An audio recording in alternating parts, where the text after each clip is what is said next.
Minister, I attended last night as much of the meeting as I could. I know it was very long, and not being a member of the committee, I couldn't wait long enough to get in. It went on so late.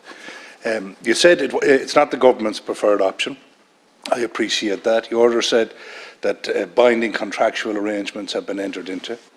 And my issue with this, the first issue that I have with it is the autopilot approach that consecutive governments and various ministers take to our semi-state sector.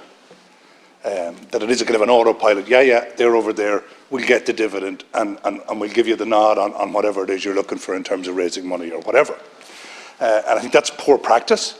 And I think that we need to take more of a hands-on approach to broad policy agendas being followed within the semi-state sector, and particularly Coillte. And this proves it, actually, by your own admission. It's not your preferred route to go. You are telling us that you are incapable now of preventing it because there's contractual arrangements.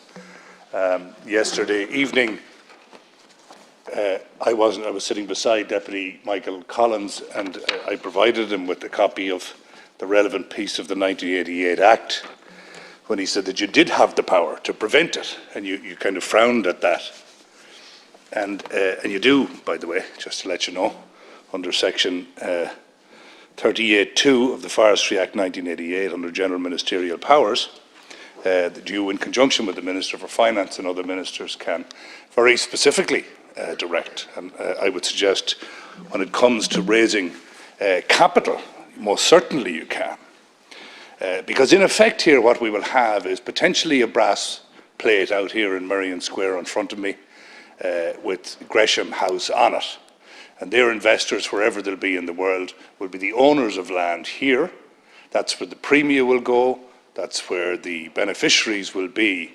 And what's more, funds like Gresham House will likely flip that investment multiple times between now and the maturity of the timber and so on. And unlike the lies, quite frankly, and the misleading nature of some Coillte comments, this is going to do great things publicly for local investment. But there'll be no premium being spent in Connacht Gold, or there'll be no premium being spent in the local centre, as there is at the moment for other people.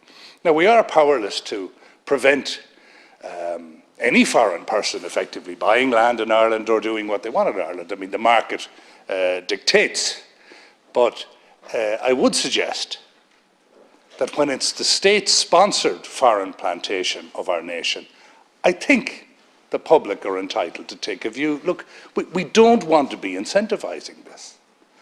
And if there was market failure, if there wasn't a robust competitive market for the purchase of land and planting, and you acknowledge yourself the serious difficulties over recent years that we're making progress on in terms of backlog on felling and planting licences, there's no issue with money. On January 5th, we managed, and I'm just finishing last Cancora, on January 5th we raised $3.5 billion in the markets, the NTMA did, for green bonds, for example.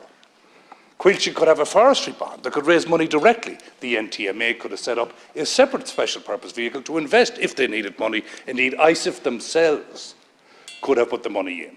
So if you are really telling us you cannot prevent it now, can you give this House an absolute assurance that in future you will prevent it, and that you will encourage, not only in your own department, but all your colleagues in government, to take a more hands-on approach to our semi-state sector? Thank you.